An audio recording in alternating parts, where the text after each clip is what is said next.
I'll be the first to admit it has been quite a week for everyone. But some are having a harder time than others, coping and coming to terms with Donald J. Trump's election win. Now, colleges across the country are giving students mental health days to recover from the emotional toll it appears to have taken. Students at Georgetown's McCourt School of Public Policy were reportedly given comfort items such as milk and cookies, hot cocoa, Lego toys, and coloring and mindfulness exercises to help them relax and ease their minds. How old are they? The University of Puget Sound announced a week full of self-care activities to support stressed students. At the University of Oregon, they had baby therapy goats. Oh, that's cute. Students at Virginia Tech got to cuddle up with therapy dogs.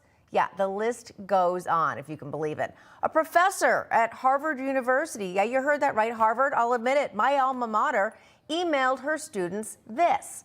As we recover from the eventful election night and process the implications of Trump's victory, please know that class will proceed as usual today, except that classroom quizzes will not be for credit. Feel free to take time off if needed. All right. Don't know what happened to the university, but it was not like that when I was there. All right. Joining me now, the author of the new book, Incoming, my friend and anchor of Newsline, Bianca Della Garza, with us here, and former White House strategic advisor, Mercedes Schlapp, also a friend of ours and Newsmax. Gals, great to have you with us on a Friday afternoon. I've been so excited to talk about this because it is so absolutely insane to me. Bianca, I'm going to let you go first. You know why? You have a daughter in college.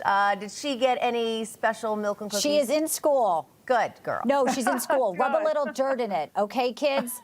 This has been the Marxist professor's long game, which is a whole chapter of my book I dedicated to this. They've just been waiting for the coddled helicopter parent generation to now, they're all victims, right? Boo-hoo, you didn't get what you wanted, have a protest. I see this as just a destruction and deteriorating of what we really want to see, which is people who know there's an American dream out there, and Donald Trump is offering it to you. Prosperity, kids coming out of college, you want a better job, you want to be able to buy and afford a home and have kids and not make them be all trans.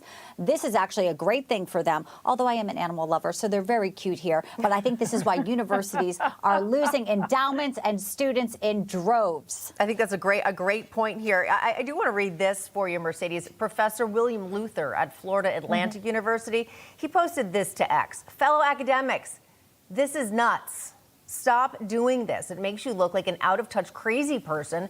It further erodes respect for higher ed and trust in academic research, and it's not good for your students. I mean, Mercedes, I have to agree. If universities are supposed to be training the best and the brightest to be responsible adults, if you're a responsible adult, you have to deal with things that you just might not like. How is this possibly doing anything but making a lot of future adults, future leaders, impossible to actually function? Well, first of all, that Harvard professor that told the students to feel free to take time off, yes, I'm going to take time off to celebrate Donald Trump's big victory. Come on. That sounds great. That would have been my response as a student. But look, I think that the university environment, and some of the schools are just better at it than others. I'm going to take, for example, University of Chicago.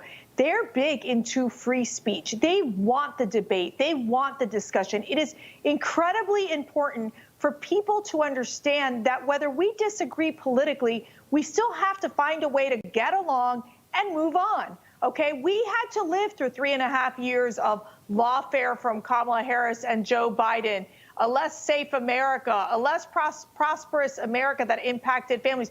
We went through the pain. So guess what? Suck it up, buttercup. And yes, I agree with Bianca. I love the dogs. I really love those little baby goats. I got to tell you, I love a good milk with some Oreo cookies. But that is outrageous to create these wimpy children. We need to create strong future leaders. And I got to tell you, I see it all the time at CPAC. We get these young leaders, and they've been bullied by the left. They've been bullied at school, and yet they're standing strong, and they're inspired by President Trump's fight. There you go. All right. Again, suck it up, buttercup, says Mercedes. All right, Bianca, Mercedes, I wish we had more time to talk about this. Have a great weekend. Thank you. You guys have a great weekend. You too. Thank you, ladies. All right.